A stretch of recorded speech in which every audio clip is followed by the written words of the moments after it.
ચાલો વિદ્યાર્થી મિત્રો, અગાઉના વિડીયોમાં પણ આપણે ચર્ચા કરી ચૂક્યા છીએ પરાગ સ્ત્રીકેસર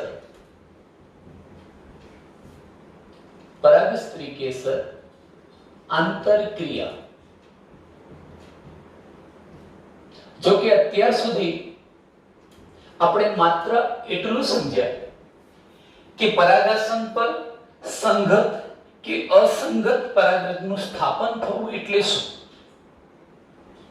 હું આ ઘટનાને પરાગ સ્ત્રીકેસર આંતરક્રિયા ન કહી શકું। હજુ એમાં કંઈક ખૂટે છે। જેમ કે સ્ત્રીકેસરના પરાગાસન પર સંગત પરાગરજ સ્થાપિત થશે, પરાગરજનું અંકુરણ થવાનું અને ત્યારબાદ આ પરાગ નલિકા બીજાશયના અંડકમાં પ્રવેશ કરશે। ત્યાં સુધીની સમગ્ર ઘટનાને નામ આપી શકીએ પરાગ સ્ત્રીકેસર આંતરક્રિયા। તો આને સમજવા માટે મિત્રો હું એક આકૃતિ ડ્રો કરું છું અને જે આકૃતિના આધારે આપણે એના પછીનો પ્રશ્ન બેવડું ફલન પણ સમજીશું। તો મિત્રો આકૃતિ પર ધ્યાન રાખો, આકૃતિ હું કેવી રીતે દોરું છું। જેમ કે આ હું એક સ્ત્રીકેસર બતાવી રહ્યો છું। સ્ત્રીકેસરનો આ પહોળો ફૂલેલો ભાગ તમે જાણો છો બીજાશય છે। બીજાશય દોર્યું। બીજાશયની અંદર હું અહીંયા આ પ્રકારે એક ભાગ અંડક બતાવું છું। આને કહીશું અંડક। અંડકમાં પણ તમે જાણો છો કે અંડકની ફરતે બે અંડાવરણ આવેલા હોય છે। જેમ કે આ એક અંડકાવરણ છે અને આ બીજું અંડકાવરણ।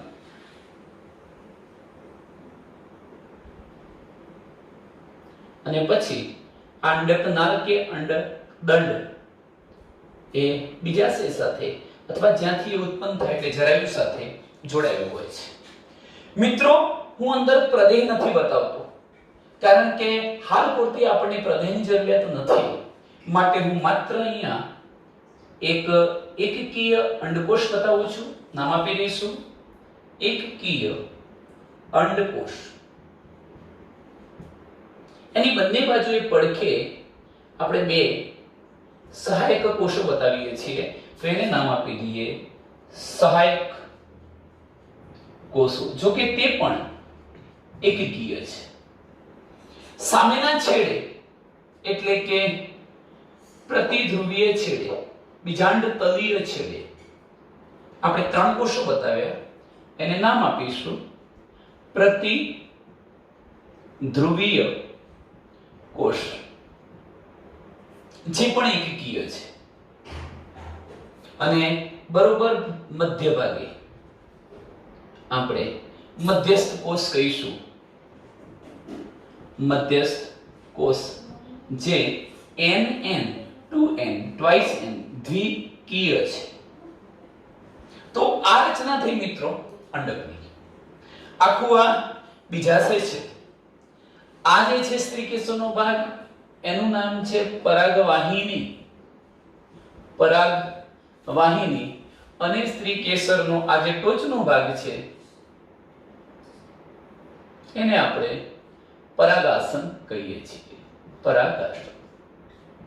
ચલો મિત્રો, તમે જાણો છો કે પરાગનયનની ક્રિયા થવાની, તો પરાગનયનની ક્રિયાથી પરાગરજ સ્ત્રીકેસરના પરાગાસન સુધી પહોંચે છે। આ પરાગરજ અહીંયા આવશે। આ સ્ત્રીકેસરના પરાગાસન પર સ્થાપિત થયેલી આપણે પરાગરજ બતાવી દીધી। પરાગરજ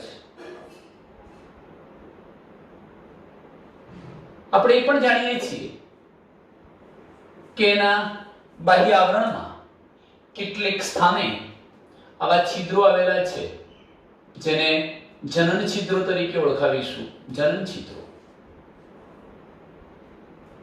મહત્વનો મુદ્દો કે જ્યારે પરાગરજ સ્ત્રીકેસરના પરાગાસન પર સ્થાપન પામે છે ત્યારે મિત્રો તમે જાણો છો કે અગાઉ પણ મેં કહ્યું હતું કે કેટલીક વનસ્પતિઓમાં જેમ કે આવૃત બીજધારી વનસ્પતિમાં 60% કરતા પણ વધુ આવૃત બીજધારી વનસ્પતિઓમાં પરાગરજ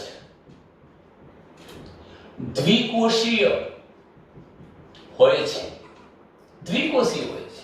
અને કેટલીક વનસ્પતિઓ એવી છે, કેટલીક વનસ્પતિઓ એવી છે કે જેમાં પરાગરજ ત્રિકોષીય હોય છે, ત્રિકોષીય.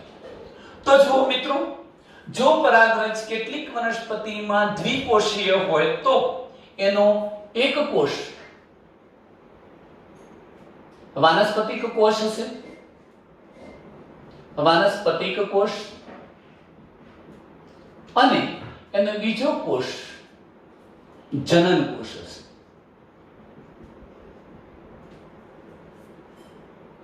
મિત્રો, અહીં મહત્વનો ટોપિક શું છે? હું પહેલા આ સ્થિતિની વાત કરું છું કે જો પરાગરજ પરાગાશયમાંથી મુક્ત થાય ત્યારે દ્વિકોષીય હોય તો શું અને ત્રિકોષીય હોય તો શું. ચાલો મિત્રો, અહીં ધ્યાન રાખો કે આ પરાગરજ સ્ત્રી કેસરના પરાગાસન પર સ્થાપિત થઈ ચૂકી છે અને જો એનું અંકુરણ થવાનું હોય તો આ પરાગરજ કેવી છે? સંગત. કઈ પરાગરજ? સંગત, સ્વીકૃત, સ્વીકાર્ય સંગત પરાગરજ છે. તો હું આખો શબ્દ હવે આ રીતે કહી શકું કે કયું પરાગનયન થયું હશે? સંગત પરાગનયન. સંગત પરાગનયનને અનુસરીને એટલે સંગત પરાગરજ થઈ જાય, સ્વીકાર્ય પરાગરજ આવી ચૂકી હોય એને કહીશું સંગત પરાગનયન થઈ ચૂક્યું છે. તો સંગત પરાગનયનને અનુસરીને હવે કોઈ એક જનન છિદ્રમાંથી, ધારો કે આ જનન છિદ્રમાંથી હું રચના બતાવું છું, આ જનન છિદ્રમાંથી અંકુરણ નલિકા કે પરાગ નલિકાનું નિર્માણ થાય છે. આને નામ આપી દઈશું પરાગ નલિકા. મિત્રો, આ ભૂલ ન થાય, આ પરાગ વાહિની છે અને એની અંદર વિકસતી નલિકાને આપણે પરાગ નલિકા કહીશું. આ પરાગ નલિકાનું નિર્માણ થાય છે અને એ વખતે પરાગરજની અંદર રહેલા ઘટકો આ પરાગ નલિકામાં ઉતરી આવે છે. એનો મતલબ તો એવો થયો, આમ તો સર્વપ્રથમ વાનસ્પતિક કોષ જે પરાગ નલિકાની લંબાઈમાં વધારો કરશે, ટોચે ક્રમશઃ ટોચે જશે અને જ્યારે પરાગ નલિકાની વૃદ્ધિ યોગ્ય થઈ જશે, લંબાઈમાં યોગ્ય વધારો થઈ જશે, ત્યારે તે પોતે અવનત થઈ જશે, નાશ પામશે. પરંતુ આ જે જનન કોષ હતો એ પણ પરાગ નલિકાના પોલાણમાં ઉતરી આવે છે. હવે મિત્રો, આ પરાગ નલિકા ધીરે ધીરે વૃદ્ધિ પામતી જાય છે. શામાં વૃદ્ધિ પામશે? પરાગ વાહિનીની અંદર. અને વૃદ્ધિ પામીને તે બીજાશય સુધી પહોંચે છે. છેવટે આ પરાગ નલિકા બીજાશયના બીજાંડ છિદ્રીય છેડે કાં તો અંડકના બીજાંડ છિદ્રીય છેડે થઈને ક્યાં પ્રવેશ કરવાની છે? અંડકમાં અથવા ભ્રૂણપુટમાં પ્રવેશે છે. એ વખતે શું ઘટના બનશે? તો આ જે જનન કોષ કેન્દ્ર હતું એ અંદર ઉતરી આવ્યું હશે. એ જનન કોષ કેન્દ્રનું કે જે ખરેખર એકકીય છે, એવો જનન કોષ વિભાજન પામીને બે એકકીય કોષ કેન્દ્રો બનાવે છે. આ બંને એકકીય કોષ કેન્દ્રોને આપણે નરજન્યુઓ અથવા પૂજન્યુઓ તરીકે ઓળખાવીશું. આમ તમે જોઈ શકો છો કે જ્યારે પરાગરજનું અંકુરણ થાય છે ત્યારે બે નરજન્યુઓ આ પરાગ નલિકામાં સર્જાય છે. જેમ કે હું અહીંયા બતાવી દઉં કે આ એક અને આ બીજો નરજન્યુ, નામ આપી દઈએ છીએ આ બંનેને નરજન્યુ, નર પ્રજનન કોષ અથવા પૂજન્યુ. ચલો મિત્રો, આ રીતે બે નરજન્યુઓ સર્જાયા છે. એનો મતલબ કે હવે આ જનન કોષ તો અંદર ઉતરી આવી વિભાજન પામી જાય છે, રહેતો નથી. વાનસ્પતિક કોષ પણ ટોચે આવી અને અવનત થઈ જાય છે. તમે જોઈ શકો છો આ પ્રકારની પરિસ્થિતિ. આ વાત કરીને જે વનસ્પતિઓના પરાગાશયનું સ્ફોટન થવાથી પરાગરજ દ્વિકોષીય અવસ્થામાં મુક્ત થતી હોય એમાં આ પ્રકારની ક્રિયાવિધિ. પરંતુ કેટલીક વનસ્પતિઓમાં મુક્ત થતી પરાગરજ ત્રિકોષીય હોય છે. કેવી રીતે? તો એમ કહી શકાય કે એવી વનસ્પતિઓમાં આ પરાગનલિકાનું નિર્માણ થાય તે પહેલા જ એક તો અહીંયા વનસ્પતિ કોષ તો હશે જ, અને જે જનન કોષ હતો એનું વિભાજન થઈ જવાથી બે નરજન્યુઓ પહેલથી જ બની જાય છે, બે નરજન્યુઓ. એટલે ટૂંકમાં કહી શકાય કે ત્રિકોષી અવસ્થામાં મુક્ત થતી પરાગરજમાં બંને નરજન્યુઓનું સર્જન પરાગનલિકાના નિર્માણ પૂર્વે જ થઈ ચૂક્યું હોય છે. ચલો મિત્રો, આ જે તમામ પ્રકારની ઘટના થઈ, કઈ ઘટના? જો આ સંગત પરાગરજ આવીને અહીંયા સ્થાપિત થઈ, એનો મતલબ પરાગનયન થયું. એટલે કે પરાગરજનું પરાગાસન પર સ્થાપન થયું, એક મુદ્દો. સ્થાપન થયું એક મુદ્દો. અને ત્યારબાદ આ પરાગવાહિનીની અંદર પરાગનલિકા નિર્માણ પામી. પરાગનલિકા ક્યાં પ્રવેશી? અંડકમાં. એટલે પરાગરજનું પરાગાસન પર સ્થાપન થવાથી શરૂ કરીને પરાગનલિકામાં અથવા પરાગનલિકાનું અંડકમાં પ્રવેશ થાય ત્યાં સુધીની ક્રિયાને પરાગ સ્ત્રીકેસર આંતરક્રિયા તરીકે ઓળખાવીશું.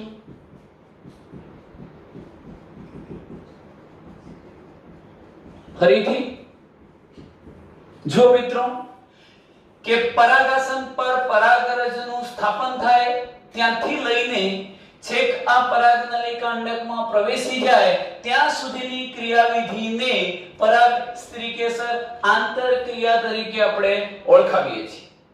ચલો મિત્રો, અહીં સુધીની પ્રક્રિયા પરાગ સ્ત્રીકેસર આંતર પ્રક્રિયા થઈ. આ પરાગ સ્ત્રીકેસર આંતરક્રિયા એક પ્રકારની ક્રિયાત્મક ગતિશીલ પ્રક્રિયા છે. પરાગ સ્ત્રીકેસર આંતરક્રિયા એક પ્રકારની ગતિશીલ પ્રક્રિયા છે, પણ ક્રિયાત્મક ગતિશીલ. કેમ ક્રિયાત્મક ગતિશીલ? તો અહીંયા પરાગરજ આવે છે, આની સાથે સંવાદ કરે છે, અંદર પ્રવેશવાની અનુમતિ મેળવે છે, અંકુરણ પામે છે.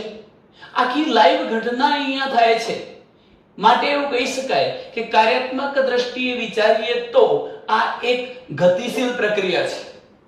મિત્રો, ત્યાર પછી આ પ્રક્રિયાની અંદર આપણે એક બીજી બાબતનો પણ ઉલ્લેખ કરી શકીએ કે જેમાં પરાગરજની સ્વીકૃતિ કે અસ્વીકૃતિ ને તેની ઓળખ તરીકે આપણે રજૂ કરી શકીએ.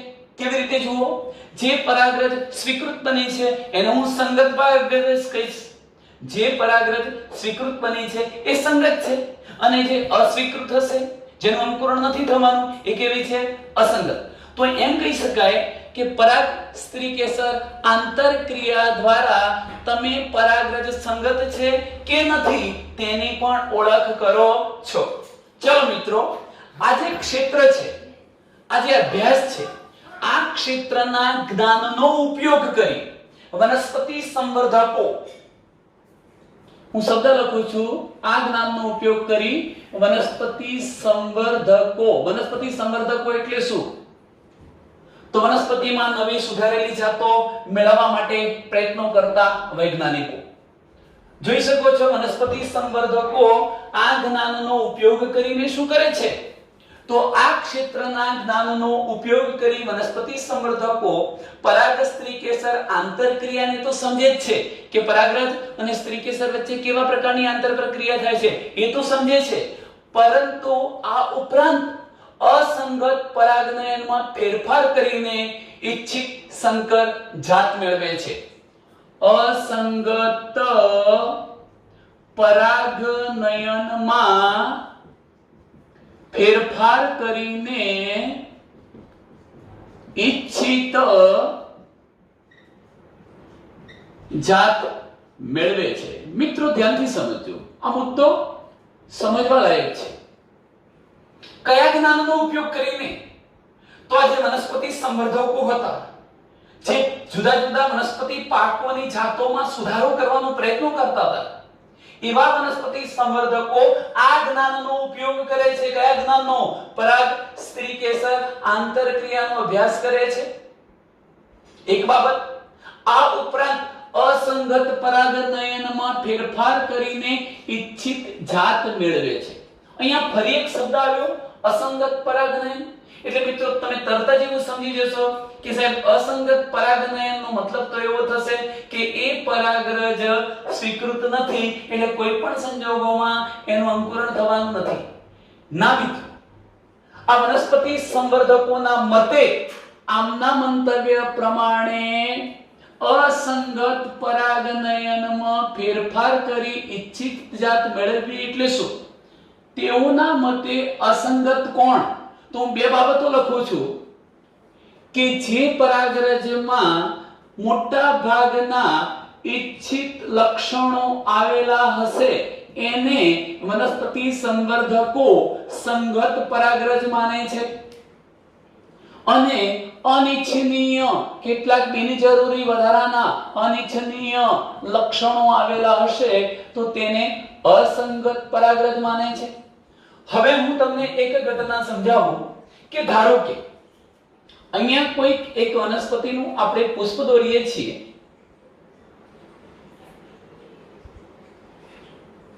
આ વનસ્પતિમાં આપણે એનું પુંકેસર બતાવીએ છીએ, જેમ કે મેં આ પુંકેસર બતાવ્યા, અને હું એ જ વનસ્પતિનું અહીંયા સ્ત્રીકેસર બતાવું છું. મિત્રો, આ પુષ્પ જે વનસ્પતિનું છે એ વનસ્પતિમાં માત્ર ને માત્ર 5 જ ઈચ્છનીય એટલે કે સારા લક્ષણો આવેલા છે એવું સમજો. અને આ વનસ્પતિમાં લગભગ 7 લક્ષણો એવા છે કે જે અનિચ્છનીય છે, સારા નથી.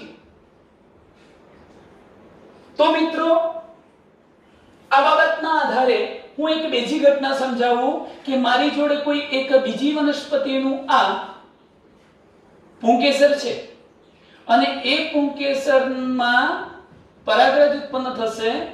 મિત્રો, આ પુંકેસર જે વનસ્પતિનું છે એ વનસ્પતિમાં લગભગ 10 જેટલા સારા લક્ષણો છે, ઈચ્છનીય લક્ષણો છે, અને માની લો કે 3 જેટલા અનિચ્છનીય લક્ષણો છે. તો મને એક પ્રશ્નનો જવાબ આપો કે વનસ્પતિ સંવર્ધકો માટે સંગત પરાગરજ કઈ કહેવાય? આ કહેવાશે. કેમ? કારણ કે તેઓના મંતવ્ય પ્રમાણે જે વનસ્પતિમાં વધુ સારા ઈચ્છનીય લક્ષણો છે તે કઈ? સંગત. અને અહીંયા જોજો, ઈચ્છનીય લક્ષણો ઓછા છે અને અનિચ્છનીય લક્ષણો વધુ છે, એવી પરાગરજ તેઓના મતે કેવી કહેવાશે? અસંગત. હવે ઘટના તો શું બનવાની છે કે પુષ્પ એક જ છે, સ્વાભાવિક છે કે આ પરાગરજ દ્વારા પરાગનયન થઈ જાય.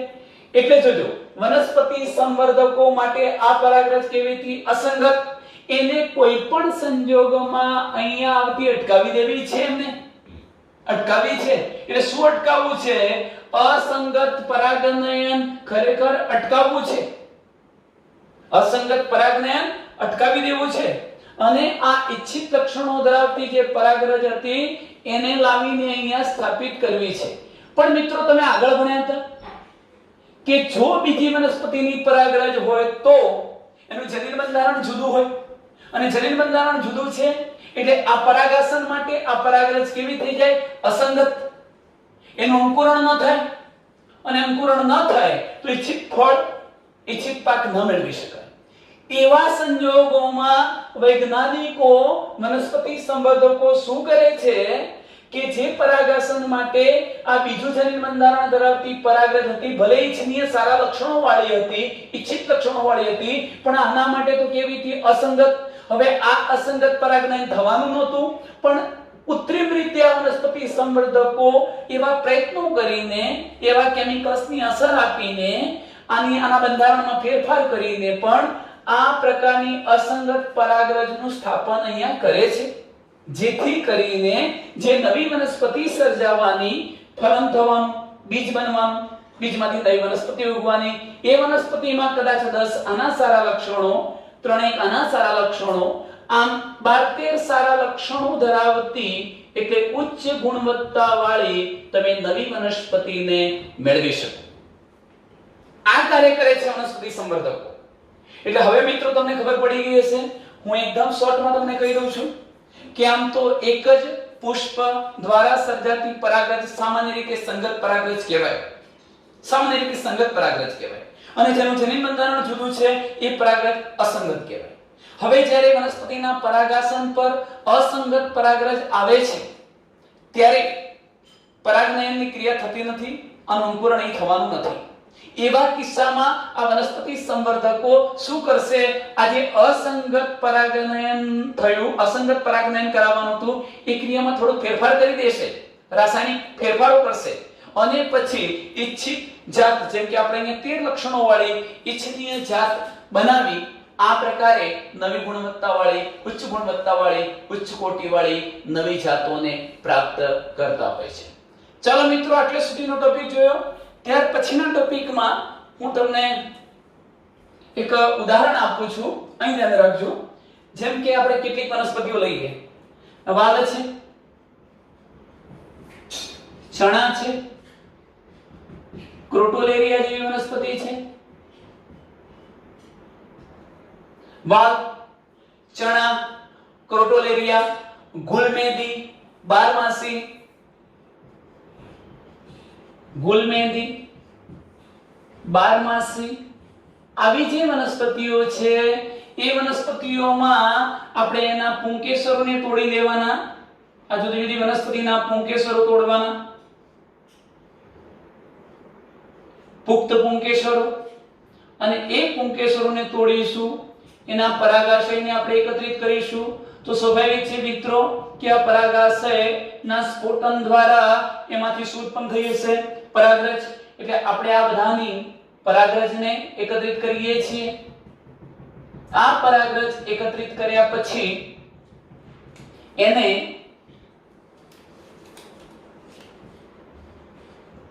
%,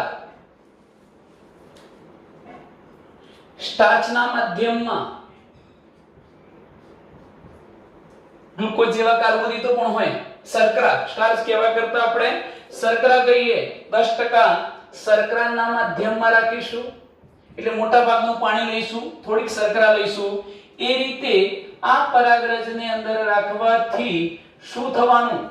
હવે આવી પરાગરજને અંદર આવા માધ્યમમાં 15 થી માંડીને તમે 30 મિનિટ સુધી રાખ્યા પછી જો એને એક સ્લાઇડ પર લો, કાચની સ્લાઇડ પર લઈ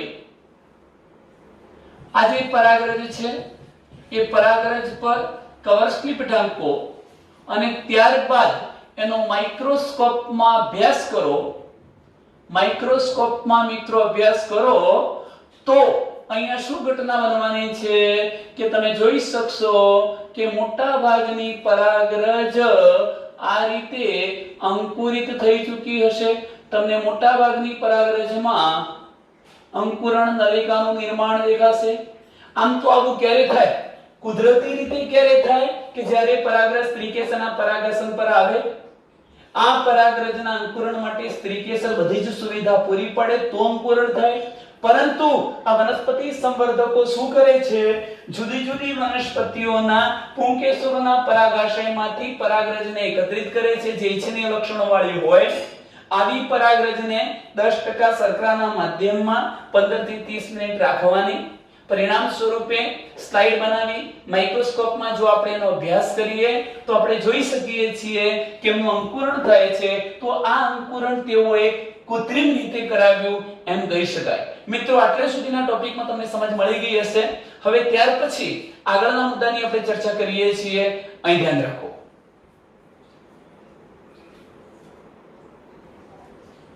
ચલો મિત્રો, અહીં જુઓ. આજે વનસ્પતિ સંવર્ધકોની મેં વાત કરી. વનસ્પતિ સંવર્ધકો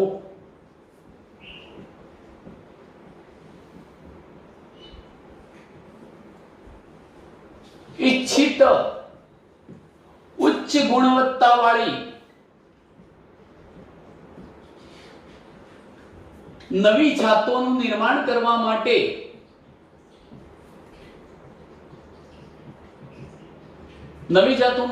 કરવા માટે શું કરે છે?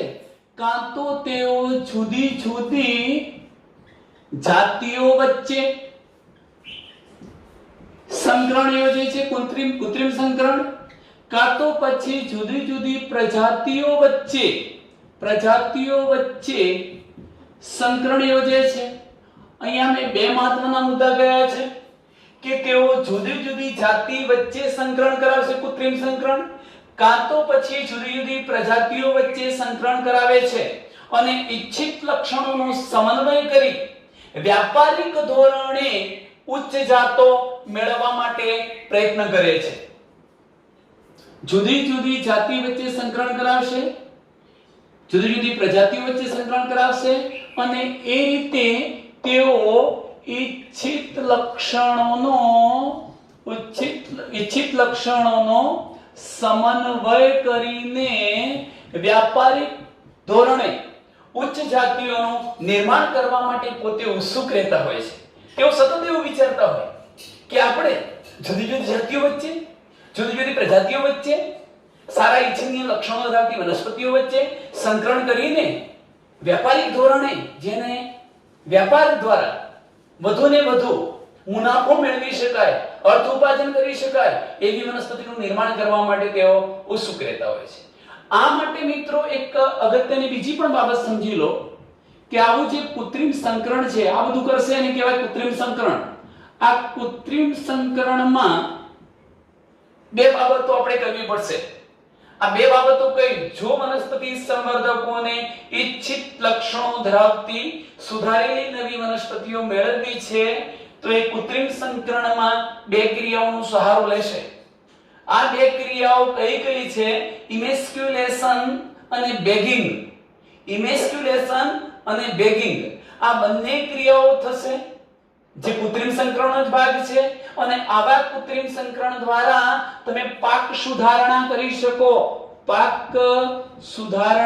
શકો, ઉચ્ચ ગુણવત્તા વાળા પાક મેળવી શકો. કૃત્રિમ સંકરણ કરવા માટે મહત્વના બે પાસાઓ જોવાના છે, ઇમેસ્ક્યુલેશન અને બીજી ઘટના છે બેગિંગ. ઇમેસ્ક્યુલેશન નો મતલબ થાય છે વ્યંધીકરણ, વંધ્ય બનાવવું, વ્યંધીકરણ, અને બેગિંગ નો મતલબ થાય છે કોથળી ચડાવવી. આવું કેમ કરવામાં આવે?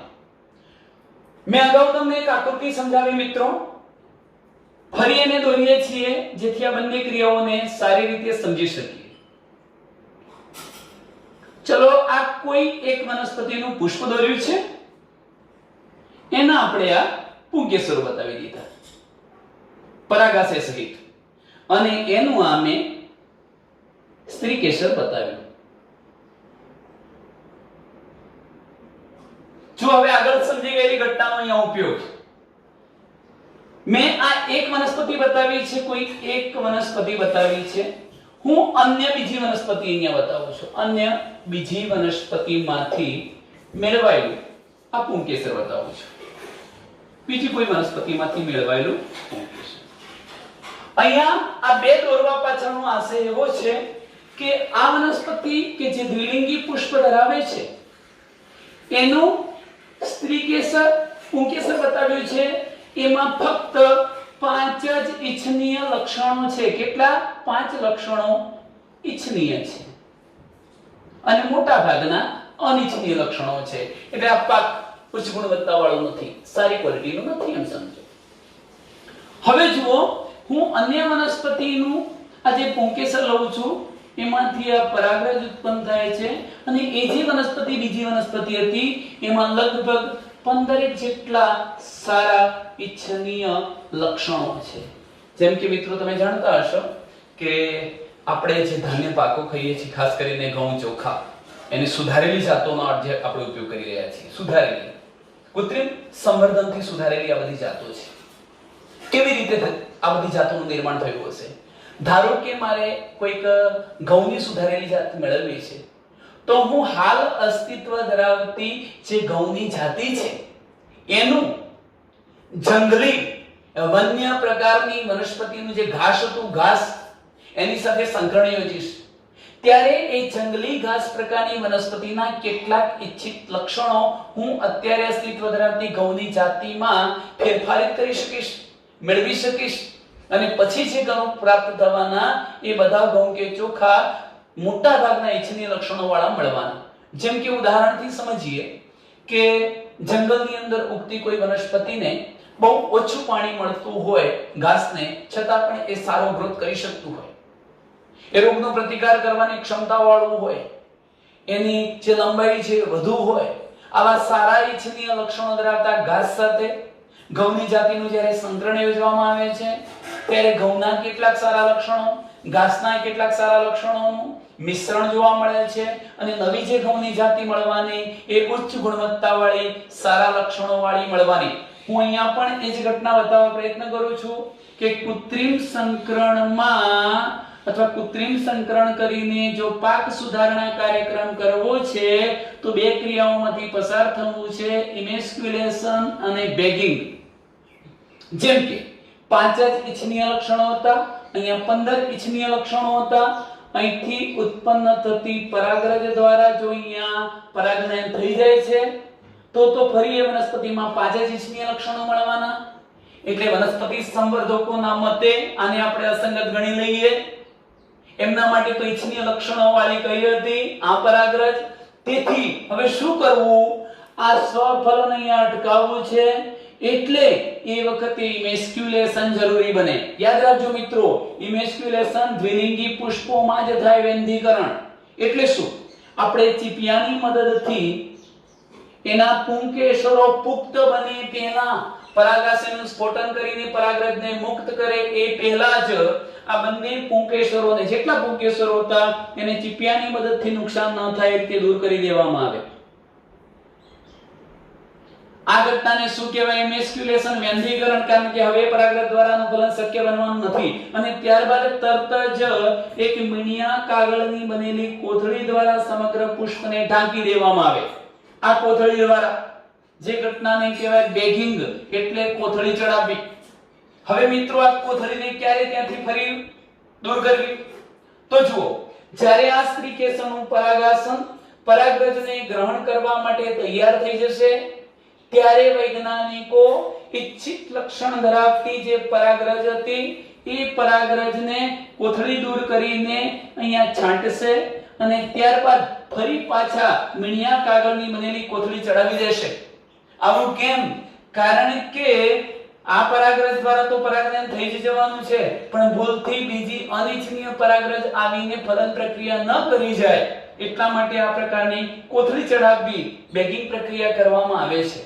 ટૂંકમાં કહી શકું તો અનિચ્છનીય પરાગરજથી પરાગાસનનું રક્ષણ કરવું જરૂરી હોય છે, અને ઈચ્છિત પરાગરજ જ પરાગનયનની ક્રિયામાં ભાગ લે એ પણ જરૂરી હોય છે.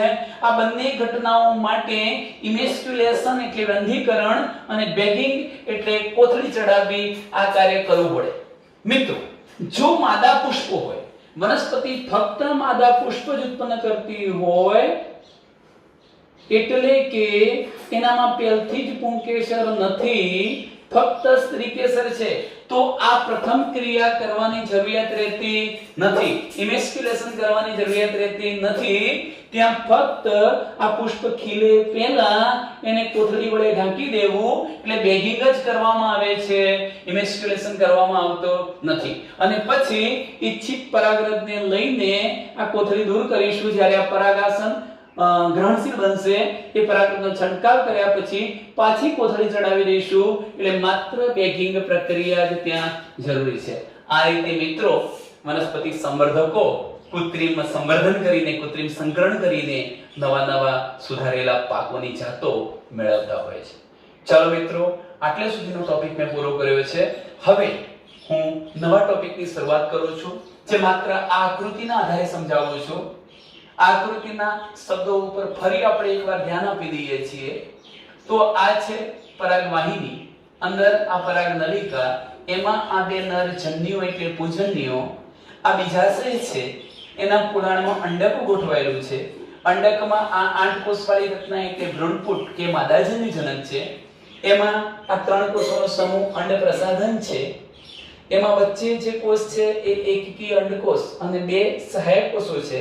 સામે 3 પ્રતિધ્રુવીય કોષો છે અને વચ્ચે મધ્યસ્થ કોષ છે ટ્રાઇસેમ. ચલો મિત્રો, નવો પ્રશ્ન છે આપણો બેવડું ફલન, ડબલ ફર્ટિલાઇઝેશન. આ ટૂંકમાં પૂછાય છે. મહત્વનો પ્રશ્ન છે બેવડું ફલન. બેવડું ફલન થવું એ આવૃત બીજધારી વનસ્પતિઓનું અજોડ એક આગવું લક્ષણ છે. આ યાદ રાખવાનું કે આવૃત બીજધારી વનસ્પતિ સપુષ્પી વનસ્પતિઓમાં આ બેવડું ફલન જોવા મળે છે. તો મિત્રો, બેવડું ફલન એટલે શું એને સમજીએ.